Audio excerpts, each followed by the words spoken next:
Hello gentlemen, and welcome to the first ever regular video I've had in this channel for a few days now. Today we'll be looking over today's dev notes, and then we'll have a special little portion after that. So sit back, relax, and enjoy the dev notes. It's a pretty big one this time again. So to start off, the BFU has begun a phased release. 25% of Android users had it at the start, and some iOS users were sprinkled in. The numbers will continue to grow until the end of a 48-hour period.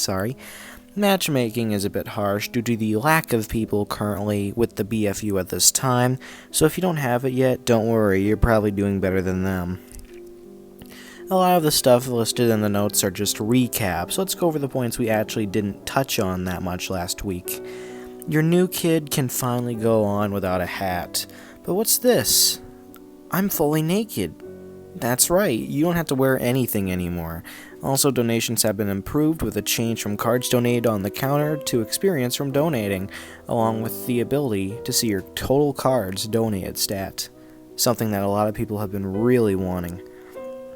Over 600 bugs were also fixed, like some of these. Units won't stop moving or attacking anymore. Princess Kenny can now be purified by Shaman Token and Purify, rest in peace. Units can get stuck less behind the new kid. Mind Control has been given a bit of a buff due to a bug fix stopping your mind-controlled enemy unit from attacking your other units. The iPhone X doesn't open the home bar accidentally. People with multiple accounts won't have issues with offers anymore. Pope Timmy's Warcry description is more accurate now, but he himself still sucks major ass. People won't enter Legendary as rank 0 anymore, and visuals have been improved, along with the look of Awesemo when he's moving. He looks pretty fucking good now. There's also major plans prepared for the future.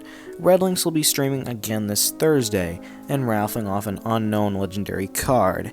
If they reach 500 viewers, which I kinda doubt will happen, multiples will be raffled.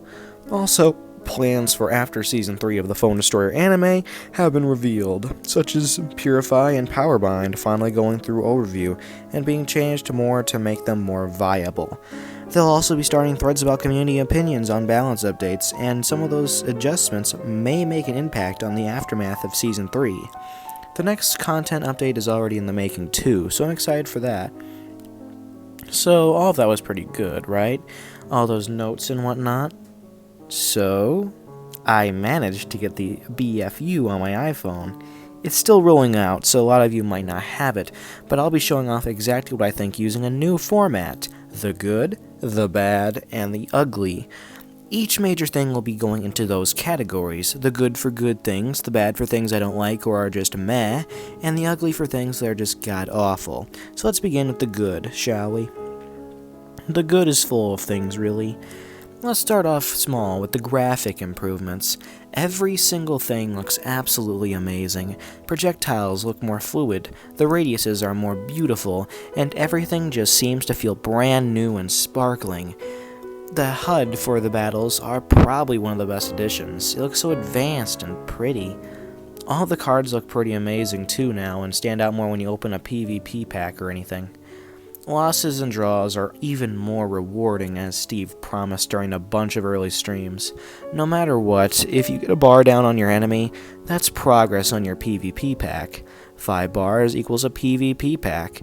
Sadly, the contents of it aren't better, but I feel this change was a step in a better direction. The leaderboard feature, accessed by touching your rank, is absolutely brilliant. You can see who's on top around the world in Legendary, and you can see who's dominating your country. You can also check the left to see the reward tiers. However, one thing I find slightly questionable is the bright yellow parts of it. Does that mean you get the rewards from the tiers below you and where you are? Or is that all just for show?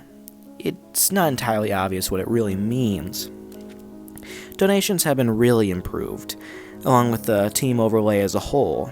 Every common you donate gives you 2 points, and every single rare you donate gives you 6 points, so your donations actually have much more weight to them, especially for rares. The notice that the community is going to be listened to even more about balance updates and whatnot is really heartwarming to hear, because I feel it's a step in a very good direction, and with Purify and Powerbind under investigation for balancing, this is a really nice thing to hear. And last but not least, the option to finally take off your clothes. Finally, Nambla can be full of pretty much naked children. I love you, Nambla. Don't worry, this isn't a stealth insult or anything. And now for the bad, which is pretty sizable on its own. Currently, as said before, the matchmaking is extremely slow. So slow that at late night it just doesn't do well due to the lack of people you can connect to in Legendary that have the BFU. However, there is some good in this, as in the future things will be much better with matchmaking. There was also a pretty big bug that people got into, which was the locations of different unreleased cards being revealed on the arena menu. These cards weren't actually out, but showed up as grayed out. These cards were Blood Elf Bebe, Robo Bebe, Jew Scout Ike, Incan Craig, and Terrence and Phillip. Though the concept of PvP, the concept of the PvP mode is pretty good, this can't stop the thought in my head about how this actually makes deranking look even more appealing, as you can bully the 3 bars off your opponent with powerful cards. So things are going to be pretty rough in Silver after the reset, I can say that much. Poison was fixed in the midst of all the bug fixes, so now it lasts for 1 extra tick. Like my fights weren't full of purple goo killing my team already, now it's pretty much buffed. Yay. And finally, the ugly, which again is a nice sized list. The daily deals, which sounded really good, are revealed to pretty much be whale bait. It costs an insane amount of Cartman bucks for an epic and 2,000 bucks for a legendary. That's 20 real life dollars for a single legendary. The prices for the game have been bad for a while, but this is kinda ridiculous. The materials are good though, so that's something, and there's free offers every now and again, but the overpricing of gold materials, epics, and legendaries should really be toned down. Despite many of the bug fixes listed in the dev notes, a few weren't actually fixed completely as of now. Hook Hand Clyde can still get stuck behind your new kid, so the prevention of people getting stuck behind you didn't really fully go over. Also, people still get frozen. In the very first match I won, Zen Cartman got stuck in his meditation pose and never got out of it for the entire game. Of course, these things will probably be fixed in the middle of the 48-hour time, but for right now, it's still going on.